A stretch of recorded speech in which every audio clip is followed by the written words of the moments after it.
Olá, seja bem-vinda, seja bem-vindo ao Sessão Aberta, o podcast do Ministério Público Federal em São Paulo. Nesta edição, vamos falar sobre compliance, o controle interno adotado por muitas empresas para garantir que a conduta corporativa esteja em conformidade com a legislação. A existência de mecanismos internos de integridade, auditoria e incentivo à denúncia de irregularidades pelas pessoas jurídicas é citada na Lei Anticorrupção como um dos fatores a serem levados em conta na mitigação de sanções. Mas ainda há muitas brechas na legislação atual? De que forma o compliance pode, de fato, contribuir para a persecução penal? Quem responde estas e outras perguntas é o Procurador da República, Rodrigo de Grandes, que atua na capital paulista na área criminal em casos de lavagem de dinheiro e crimes contra o sistema financeiro nacional. Ele foi um dos participantes do colóquio sobre compliance realizado pelo MPF em São Paulo. O senhor avalia que o desenvolvimento de programas de compliance pelas empresas brasileiras nos últimos anos tem contribuído com a atuação do MPF no combate à corrupção? O que a gente tem notado é que recentemente as empresas, em especial as empresas que têm ações listadas em bolsa e também na Bolsa de Nova York, por força de compromissos internacionais, elas têm se dedicado de uma forma mais forte para implementar programas de compliance de uma maneira concreta, ou seja, que funcionem efetivamente. E isso, obviamente, tem redundado de parte do Ministério Público em efeitos positivos, porque, em grande medida, existe uma atividade de prevenção por parte da empresa que tem um compliance bem direcionado, bem organizado, e também as empresas colaboram de alguma maneira quando detectam algum ato que tem potencialmente um caráter ilícito, seja um ilícito administrativo, mas sobretudo um ilícito de perfil criminal. Por exemplo, desde a Lei de Lavagem de Dinheiro, da Lei 9.613 de 98, as instituições financeiras e outras instituições semelhantes previstas na própria lei, como corretoras de valores, como juntas comerciais, ou empresas que trabalham com mercadoria de arte, elas têm obrigação de manutenção de cadastro, têm a obrigação de conhecer o seu cliente e de que qualquer atividade irregular que potencialmente pode traduzir uma lavagem de dinheiro seja comunicada ao COAF ou ao órgão regulador. Então, inegavelmente, esses setores de compliance, desde que efetivos, eles ajudam na atividade do Ministério Público como um todo. Mas e a comunicação dessas irregularidades? Fica a cargo da empresa decidir em que momento o órgão regulador ou o Ministério Público, quando eles serão informados?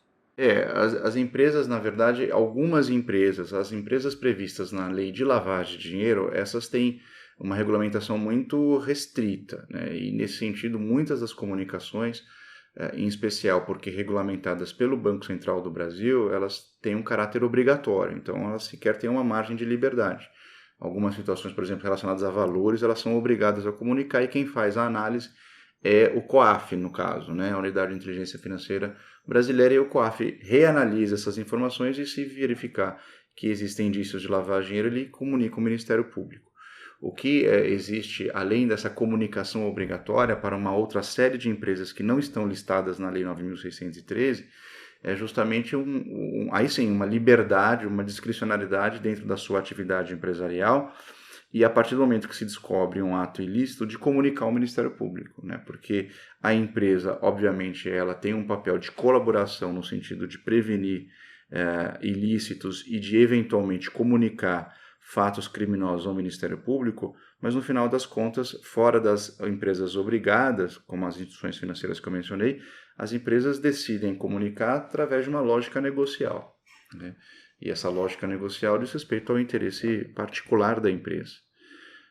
Muitas vezes o Ministério Público ele toma ciência de que um ato criminoso foi praticado no contexto de uma empresa através de outras formas que não a comunicação oficial da empresa, como, por exemplo, uma denúncia anônima de um funcionário que participou, eventualmente, de um procedimento de investigação interna da empresa, foi testemunha, verificou que a empresa não detectou, ou melhor, não comunicou ao Ministério Público por uma decisão de caráter eminentemente negocial e faz uma denúncia anônima para o Ministério Público. Então, a partir desse momento, a gente também pode realizar uma investigação através de um procedimento investigatório criminal ou de um inquérito policial. Nesse caso, a gente poderia falar de omissão do setor de compliance por não comunicar as irregularidades aos órgãos de controle? É preciso verificar por que o compliance não comunicou. Nesses casos que são obrigatórios, aí você tem, me parece, um dever de agir que está definido na lei e dentro do contexto da empresa, a não comunicação dolosa, ou seja, por vontade, por deliberação do próprio agente, do responsável, ela pode gerar sim uma responsabilidade penal por omissão. No caso, é uma responsabilidade que nós chamamos de omissão imprópria, cujo fundamento está lá no artigo 13, parágrafo 2º do Código Penal. Mas em relação às empresas que não estão, por exemplo, listadas no artigo 9º da Lei de Lavagem de Dinheiro, da Lei 9.613 de 98, nós temos um problema, porque não existe um dever de agir propriamente. Então, dificilmente nós vamos poder falar em responsabilidade penal por omissão. A responsabilidade eventualmente poderia ser dirimida no âmbito da Lei Anticorrupção, da Lei 12.846, que é uma lei que não tem caráter penal, não tem natureza penal, é uma lei civil e que atinge exclusivamente a pessoa jurídica. Ao contrário do direito penal, que no Brasil, excetuado o caso dos crimes ambientais, ele é voltado exclusivamente para as pessoas físicas. Então, a pessoa jurídica que decide não comunicar eventualmente e se verificar que aquilo foi uma decisão deliberada do Conselho de Administração, da diretoria, enfim, de quem exerce o poder de comando naquela empresa, concretamente analisada, isso pode gerar eventualmente uma responsabilidade civil com base na Lei 12.846 de 2013. Eu gostaria que o senhor falasse um pouco sobre os obstáculos que o MPF pode enfrentar para utilizar na esfera penal informações e documentos que foram obtidos pelas empresas numa investigação interna. O grande problema hoje é que não existe no Brasil uma regulamentação do ponto de vista legislativo, ou seja, uma regulamentação legal da investigação interna. Então, hoje você não tem um procedimento da investigação interna. Muito do que se realiza hoje no Brasil pelas empresas que possuem um departamento de compliance, um setor de compliance, é baseado em experiência internacional, em especial a experiência norte-americana, que é baseada, por sua vez, em costumes. Não existe, porque o sistema norte-americano é um sistema que nós chamamos de sistema conceitudinário, sistema de common law. Então, na ausência de lei, você faz com base nas práticas que normalmente são adotadas internacionalmente. O Brasil não possui uma regulamentação do ponto de vista legal, e isso gera um problema, porque cada empresa realiza uma investigação de uma maneira. Muitas vezes, as investigações internas das empresas, elas produzem provas importantes ou elementos de convicção importantes que poderão ser utilizados pelo Ministério Público num inquérito policial, num procedimento investigatório criminal, destinados no futuro a um eventual oferecimento de ação penal. Então, a lisura, a regularidade, a legitimidade das provas produzidas na investigação interna é de fundamental importância para que o Ministério Público possa desencadear o que a gente chama de persecução criminal, ou seja, a investigação mais o oferecimento da ação penal. Se as provas da investigação interna forem consideradas nulas ou mesmo ilícitas, o Ministério Público vai ter um conjunto probatório imprestável e não vai poder realizar a sua atividade. Então, é importante, ou seria importante, que o Brasil estabelecesse por lei como as empresas realizam ou devam realizar a investigação interna para que a prova produzida seja efetivamente aproveitada pelo Ministério Público na hora de verificar as responsabilidades penais de um crime praticado no ambiente empresarial. E além dessa falta de regulamentação das investigações internas, quais são, na sua opinião, as principais lacunas da legislação atual em relação aos programas de compliance?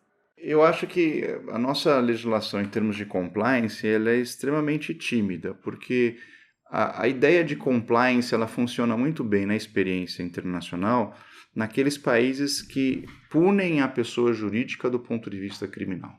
Nos Estados Unidos, por exemplo, em alguns países europeus, então o compliance funciona como, em alguns casos, uma cláusula de imunidade ou uma situação de que, se eventualmente a pessoa jurídica vier a ser responsabilizada criminalmente, se ela demonstrar que o compliance funcionou ou que o compliance tem aptidão de funcionar, isso pode reduzir sensivelmente a pena dela, a pena que a pessoa jurídica sofrerá. E o Brasil não possui essa possibilidade, né? O Brasil só responsabiliza a pessoa jurídica criminalmente em casos de crimes ambientais. Então, crimes econômicos, crimes tributários, crimes contra a organização do trabalho, crimes financeiros, enfim, essa gama de delitos que normalmente são praticados no contexto ou por intermédio de pessoas jurídicas, eles ficam fora da responsabilização criminal.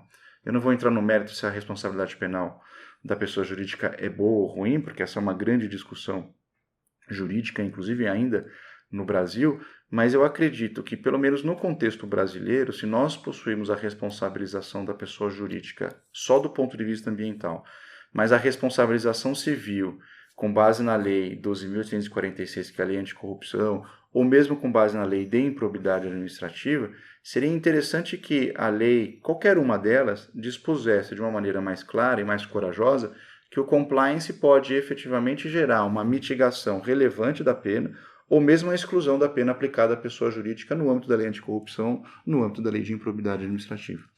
E o que a gente possui hoje é justamente o contrário, porque se nós lermos lá a Lei 12.846, né, a lei chamada Lei Anticorrupção, o compliance, ou mais precisamente a existência, diz a lei lá no artigo 7º, inciso 8º, de mecanismos e procedimentos internos de integridade, auditoria e incentivo à denúncia de irregularidades e a aplicação efetiva de códigos de ética e de conduta no âmbito da pessoa jurídica, ele é um fator a ser levado, dentre outros, em consideração para a aplicação da sanção. O próprio legislador não diz, olha, isso aqui é capaz de excluir, ele é levado em consideração. Mas de que maneira? Isso fica muito inseguro do ponto de vista da pessoa jurídica. E essa responsabilização, ou pelo menos o afastamento ou mitigação, ou flexibilização da sanção do ponto de vista da existência de um setor, o departamento de compliance, ele é exclusiva nos termos da Lei Anticorrupção das sanções administrativas. Só que a lei também possibilita sanções judiciais. Elas podem, inclusive, ser cumuladas, as sanções administrativas e as sanções judiciais. Então, seria interessante se o legislador fosse mais ousado, digamos assim, e estabelecesse o compliance ou a existência de um compliance efetivo para fins de mitigação ou mesmo exclusão da sanção administrativa e da sanção de natureza judicial. Porque isso, me parece, traria um incentivo muito maior às pessoas jurídicas para fins de estabelecimento de um setor ou departamento de compliance efetivo. Então, há, a meu ver, uma falha na Lei 12.846 nesse sentido. Inclusive, do ponto de vista criminal, se poderia colocar a existência do setor de compliance se nós hoje admitimos a responsabilização criminal da pessoa jurídica só em crimes ambientais, se modificasse a lei de crimes ambientais para que se colocasse lá o compliance como sendo uma causa de exclusão, eventualmente, da responsabilidade penal, ou seja, incentivando-se efetivamente a criação de um departamento de compliance, porque as médias empresas ou as empresas menores, as sociedades as responsabilidades limitadas, que configuram a forma mais comum de sociedade empresarial no Brasil, essas empresas, me parecem, não estão incentivadas a montar o departamento de compliance, porque as sanções ou o prêmio que a lei proporciona, ele é um pouco pequeno, pelo menos proporcionalmente em relação à montagem do compliance, que é algo custoso, é algo caro para a empresa, sobretudo as empresas menores. Então, nessa relação de custo-benefício, às vezes as empresas deixam de implementar, fora os casos obrigatórios, um setor de compliance, porque percebem, eventualmente, que o prêmio oferecido pelo legislador brasileiro não é tão bom assim. Por exemplo, a pena que é considerada a pena mais grave da Lei Anticorrupção, que é uma sanção judicial e que diz respeito à extinção compulsória da pessoa jurídica, essa não é sequer afetada em relação ao compliance. Então, deveria ser muito mais amplo, muito mais abrangente em termos de benefício, de modo a incentivar efetivamente essas sociedades a implementar departamentos de compliance nas suas respectivas atividades. Vou aproveitar o gancho e entrar já num outro debate. Eu gostaria que o senhor explicasse como se dá a responsabilização criminal das empresas. Digo, uma empresa não pode ser presa. Então, qual é a grande diferença em relação a sanções cíveis ou administrativas? Existem algumas penas específicas para as pessoas jurídicas. A extinção compulsória é uma delas. A inabilitação, por exemplo, não participar de processos licitatórios ou contratos com o setor público. A pena de multa, ou seja, penas que, na verdade, vão afetar o dia a dia ou a configuração da empresa. Porque a empresa, como você disse, não pode ser presa. Mas, no final das contas, como a empresa não vive sozinha, ela não funciona sozinha, é sempre uma pessoa, um conjunto de pessoas que, na verdade, coloca ela em funcionamento através de decisões negociais No final das contas, é sobre essas pessoas que vai recair a responsabilidade. E normalmente a responsabilidade penal. Então, uma das críticas que se faz, por exemplo, aos países que contemplam essa responsabilidade penal da pessoa jurídica é isso. Bom, no final das contas, como a pessoa jurídica é uma ficção, é muito melhor a gente tirar ela do caminho e colocar a pessoa física, que no final das contas vai ser responsabilizada. Porque essa pode ser presa. E é o medo de prisão que vai inibir essa pessoa na hora de cometer o crime. Essa é uma das alegações. Eu acho que a responsabilidade penal da pessoa jurídica, ela funciona muito bem em contextos de países em que as sociedades são evoluídas. Eu falo especificamente das sociedades anônimas, as que têm o capital pulverizado. Porque aí você tem, na verdade, um conselho de administração ou uma diretoria e o capital dela pulverizado. Você consegue, na verdade, estabelecer aí algum tipo de responsabilidade focando-se na diretoria ou no conselho de administração. Agora, no Brasil, mesmo as empresas SA grandes, né, como as construtoras, isso revelou a Lava Jato, elas têm uma configuração familiar. No final das contas, é uma empresa de dono. Né? Não é uma empresa em que você tem vários acionistas que decidem, através de suas assembleias, escolher o CEO, o conselho de administração. Isso não acontece no Brasil, né? Pelo menos em regra, porque essas empresas são familiares e o controle acionário fica na mão, obviamente, e o comando fica nas mãos da pessoa que tem o controle acionário, porque tradicionalmente é o fundador, possui mais ações. As coisas acabam se misturando. Nos Estados Unidos, na Inglaterra, em outros países, na Alemanha, você tem uma pulverização muito clara. Talvez no Brasil, eu mesmo não sou muito entusiasta da responsabilização penal da pessoa jurídica. Acho que ela traz mais problemas do que soluções. Então é bom que se tenha uma responsabilização, não penal, mas alguma responsabilização. A Lei 12.846, a Lei Anticorrupção, veio com essa ideia de tentar suprir essa lacuna, ou pelo menos afastar a discussão que existe no Brasil sobre responsabilizar ou não a pessoa jurídica penalmente. A responsabilização é civil, mas recai só sobre a pessoa jurídica. Eu acho ela boa, pelo menos a ideia é boa. O problema foi a implementação das penas, né? Poderia trabalhar outras penas, causas de mitigação de pena, enfim, talvez no futuro, com o aprimoramento da lei, a gente tenha uma configuração legislativa um pouquinho melhor do que a gente tem hoje. Essa foi a nossa conversa com o Procurador da República, Rodrigo de Grandes, um dos participantes do colóquio sobre compliance realizado pelo Ministério Público Federal na capital paulista. Espero que você tenha gostado desta edição do Sessão Aberta, um podcast produzido pela Assessoria de Comunicação da Procuradoria da República em São Paulo. Muito obrigada pela sua companhia e até a próxima edição.